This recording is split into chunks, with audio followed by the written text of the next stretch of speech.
Lollipop খাবো? না না, এ কথা আমি বলছি না, এ কথা আজ বললেন মুখ্যমন্ত্রী মমতা বন্দ্যোপাধ্যায়। প্রসঙ্গ অবশ্যই বাংলাদেশের তরফ থেকে আমরা দেখেছিলাম যে সেনা কর্তা তিনি যে হুঁশিয়ারি দিয়েছিলেন 4 দিনের মধ্যে, আগামী 4 দিনের মধ্যে কলকাতা দখল করব, আর সেই হুঁশিয়ারির পাল্টা হুঁশিয়ারি এবার দিলেন মমতা বন্দ্যোপাধ্যায়। তিনি বললেন আমরা কি ললিপপ খাবো? তার পাশাপাশি ওপার বাংলায় সংখ্যালঘুদের আক্রমণের ক্ষেত্রেও কড়া বার্তা দিলেন মমতা বন্দ্যোপাধ্যায়।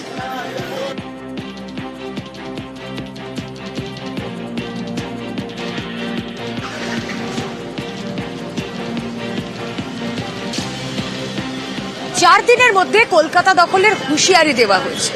সোশ্যাল মিডিয়ায় ঘুরপাক খাচ্ছে সেই ভিডিও, সেই হুঁশিয়ারির পাল্টা হুঁশিয়ারি আমরা দিতে দেখলাম মমতা বন্দ্যোপাধ্যায়কে। এবং বাংলাদেশে অবসরপ্রাপ্ত সেনা কর্তাদের মিছিল থেকে যে আজব হুঁশিয়ারি এসেছিল তাতে কি বলেছিলেন বিএনপির যুগ্ম মহাসচিব এবং কি বলেছিলেন প্রাক্তন সেনা কর্তা। আমি বলে দিচ্ছি ভারতকে যে ট্রেনিং আমরা নিয়েছি, যে যুদ্ধ আমরা করেছি, আমরা শুধু 2 লক্ষ সৈনিক না, আমাদের সাথে 18 কোটি জনগণ আছে। আমাদের ট্রেনিং, আমাদের দক্ষতা ভারতের চেয়ে অনেক বেশি। আমরা যদি একবার সাহস করে আমার দেশকে যুদ্ধ করবে, আমরা বলে দিচ্ছি 4 দিনের মধ্যে আমরা কলকাতা দখল করে নেব। আমরা আমাদের মিলিত শক্তি, তারুণ্যের শক্তি নিয়ে আমরা এটাই বলবো যে ঠিক আছে, তোমরা যদি চট্টগ্রাম দাবি করবে কি কারণে, তোমরা যদি ওইটা দাবি করতে পারো তাহলে আমরাও দাবি করব আমাদের নবাব সিরাজউদ্দৌলার বাংলা, বিহার, উড়িষ্যা ফেরত দাও আমাদেরকে।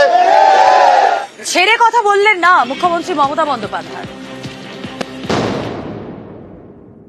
যারা কেউ কেউ বলছে বিহার দখল করব, উড়িষ্যা দখল করব, আমি বলি ভাই ভালো থাকবেন, সুস্থ থাকবেন, সুন্দর থাকবেন, কিন্তু এত বড় হিম্মত আপনাদের কেন কারো নেই যে বাংলা, বিহার, উড়িষ্যা সব নিয়ে নেবেন আর আমরা বসে বসে ললিপপ খাবো? এটা ভাববার কোনো কারণ নেই। আমরা যথেষ্ট সচেতন নাগরিক এবং আমরা যথেষ্ট সক্রিয়, কিন্তু আমরা ধৈর্যের পরীক্ষা দিই। ওপার বাংলায় উদ্বেগজনক পরিস্থিতি, আর ওপার বাংলায় উদ্বেগজনক পরিস্থিতির মধ্যেই ঢাকায় পৌঁছে গিয়েছেন নয়াদিল্লির দূত।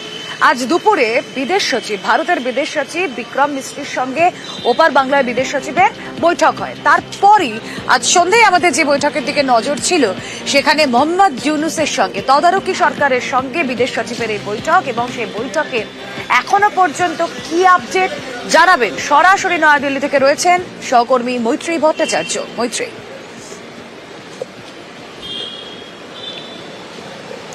রুমিলা, দেখো আজকের বিক্রম মিশ্রির ঢাকায় যাওয়া অত্যন্ত তাৎপর্যপূর্ণ ছিল এবং বিক্রম মিশ্রি মোট তিনটি বৈঠক করেন, যার প্রথম বৈঠক যেমনটা তুমি বললে বিদেশ সচিব অর্থাৎ তার বিদেশ সচিবের কাউন্টার পার্ট তার সাথে তিনি দেখা করেন। তারপরে তাদের ফরেন অ্যাফেয়ার্স এর অ্যাডভাইজার তৌহিদ হোসেন, তার সঙ্গে দেখা করেন এবং শেষ বৈঠক তিনি করেন একেবারে মোহাম্মদ ইউনূসের সঙ্গে, যিনি তদারকি সরকারের চিফ অ্যাডভাইজার। মূলত ভারতের তরফ থেকে বিভিন্ন বিষয় নিয়ে মিউচুয়াল কোঅপারেশনের বিষয়ে যেরকম কথা বলা হয়েছে, তার সঙ্গে সঙ্গেই ভারতের কি অবস্থান এই মুহূর্তে বাংলাদেশের হিন্দু সহ অন্যান্য যারা সংখ্যালঘুরা রয়েছেন তাদের ওপর যে অত্যাচার হচ্ছে সেই নিয়ে ভারত তার অবস্থান একেবারে ঢাকার মাটিতে দাঁড়িয়ে স্পষ্ট করে দিয়েছে। তবে এখনো পর্যন্ত আমরা যেটা বাংলাদেশ সরকারের তরফ থেকে জানতে পারছি, তাদের সরকারের তরফ থেকে যেটা বলা হয়েছে যে যেভাবে শেখ হাসিনা ভারতের মাটিতে থেকে বা ভারতে থেকে তিনি যেরকম মন্তব্য করছেন, যে উস্কানিমূলক মন্তব্য করছেন, সেটা বাংলাদেশের জন্য অস্বস্তিকর। যদিও এই বিষয়ে ভারতের তরফ থেকে আলাদা কোনো বক্তব্য রাখা হয়নি, কিন্তু বাংলাদেশ যে হাসিনার বারবার এই বিবৃতি দেওয়াটা ভালোভাবে দেখছে না বাংলাদেশের তদারকি সরকার, সেটা জানানো হয়েছে বলে বাংলাদেশের তরফ থেকে এই বৈঠকের পরে একটি বিবৃতিতে জানানো হয়েছে তাদের। তবু এখনো সংযমী আমাদের দেশ এবং পড়শি রাজ্যকে বার্তা দেওয়া হচ্ছে, পড়শি দেশকে বার্তা দেওয়া হচ্ছে, শুধরে যাওয়ার বার্তা দেওয়া হচ্ছে। এখনো ভারতের তরফ থেকে সৌহার্দ্যের বার্তা পৌঁছানো হচ্ছে বাংলাদেশকে। I emphasized that India desires a positive, constructive and mutually beneficial relationship with Bangladesh. It is also reflected in the mutually beneficial engagement we have on a whole set of issues ranging from trade, commerce, connectivity, power, water, and energy. There is no reason why this mutually beneficial cooperation should not continue to deliver in the interests of both our peoples. I conveyed our concerns, including those related to the safety and welfare of minorities. A constructive approach on all these issues by the Bangladesh authorities, and we look forward to moving the relationship forward in a positive, forward-looking and constructive direction. মুর্শিদাবাদে সাগরপাড়ায় বোমা বাঁধতে গিয়ে দুর্ঘটনা, বিস্ফোরণ এবং তারপর 3 জনের মৃত্যু হয়েছে, আশঙ্কাজনক একজন মুর্শিদাবাদ মেডিকেলে ভর্তি। কিন্তু কি কারণে সেখানে বোমা বাঁধা হচ্ছিল, আসুন জানার চেষ্টা করি। আমাদের প্রতিনিধি প্রণব রয়েছেন সঙ্গে। প্রণব,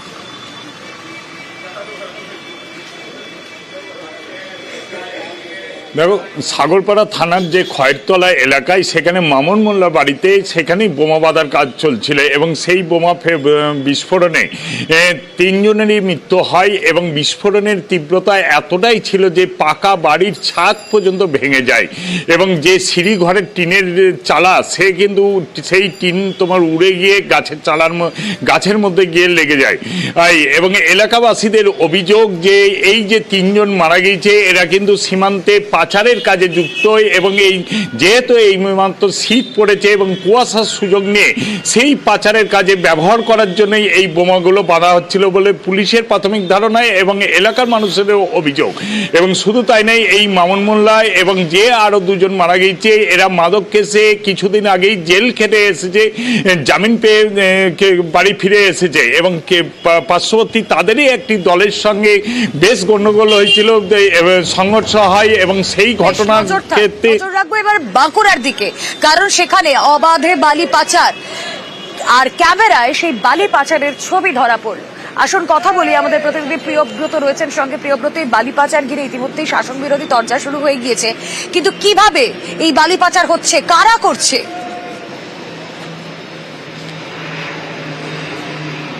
দেখো, একাংশের দুষ্কৃতী এই বালি পাচার করছে এবং এই বালি পাচারের খবর কিন্তু গতকালও আমরা করেছিলাম। যেভাবে নদীর পথে এই যে শিলাপতি নদী, শিমলাপালের পদ্ধতি যে বয়ে চলেছে, শিলাপতি নদীতে অবৈধ এবং অবৈজ্ঞানিকভাবে বালি পাচারের ফলেই কিন্তু নদীর গতিপথ পরিবর্তন হচ্ছিল এবং সে কারণেই কিন্তু গ্রামের রাস্তা সেটাও কিন্তু বিলীন হয়ে যাচ্ছিল নদীগর্ভে। এবং সেটা যে সত্যি সেটা কিন্তু ধরা পড়ছে এই যে কুসুমটিকরি এবং যে গোটকাঁয়ালি যে গ্রামের মাঝখানের যে নদীপথ, সেই নদীপথের যে রাস্তা, সেই নদীপথের যে নদীগর্ভ, সেখানে কিন্তু মাটির অংশ তুলে দিয়ে সেই যে ভালো বালি, সেই বালিকে কিন্তু পাচার করা হচ্ছে। রাতের অন্ধকারে নয়, একদম প্রকাশ্য দিবালোকে এই পাচার চলছে এবং সেই ছবি কিন্তু ক্যামেরায় ধরা পড়ছে। আর এর ফলে শিলাবতী নদীর বিভিন্ন অংশে কিন্তু বড় বড় গর্ত হয়ে গেছে এবং নদীর মধ্যে কিন্তু বিলীন হচ্ছে বিস্তীর্ণ এলাকা। এবং যারা আশঙ্কা করছেন স্থানীয় বাসিন্দারা যে যারা নদীর পার্শ্ববর্তী যে গ্রাম রয়েছে সেই গ্রামগুলি কিন্তু অবিলম্বে নদীতে বিলীন হবে এবং নদীগর্ভ ধসতে শুরু করছে। এবং এইটা যদি প্রশাসন নজর না দেয়, প্রশাসন কিন্তু নির্বিকার রয়েছে। এখনো পর্যন্ত প্রশাসনের তরফ থেকে কোন রকম কোনো উচ্চবাচ্য করা হচ্ছে না, যেখানে কিন্তু রাজ্যের প্রশাসনিক প্রধান বারবার ধরে বলছেন এই আমাদেরও নজর থাক। ওইখানে মনে হচ্ছে বালি তলটায় নিলে নিচে। আচ্ছা, প্রতিদিনই যায় লাই? প্রতিদিনই প্রায় দিন দেখি আর কি, প্রত্যেকদিন আমরা তো আসি দিনের বেলাতেই। হ্যাঁ, কিন্তু এইভাবে কি বালি নিয়ে যাওয়া উচিত বলুন? না, ঠিক নয় তো। পারমিশন আছে কি তাই যে? হ্যাঁ, গায়ের জোরে নিয়ে যায় নাকি? হয়তো কই পারমিশন করে কইখান তো দেই না এখন। বালিটা উঠছে, বালিটা কার? করবেন না, ছাড়ুন দাদা, এমন করবেন না। কি জন্য নিয়ে যাচ্ছে সেটাই বলে দিন। করছি করবেন না, রাখুন দেখিনি, একটু করবেন না এরকম। আর ভুল হয়ে গেছে, ওটা আর কি করবো বলুন? বেকার ছাড়া করে খাচ্ছি, লেবার গুলো কি করবে? তাহলে এত করবেন না, আর এখান থেকে তো হবে না, তো আর কিছু করবেন না।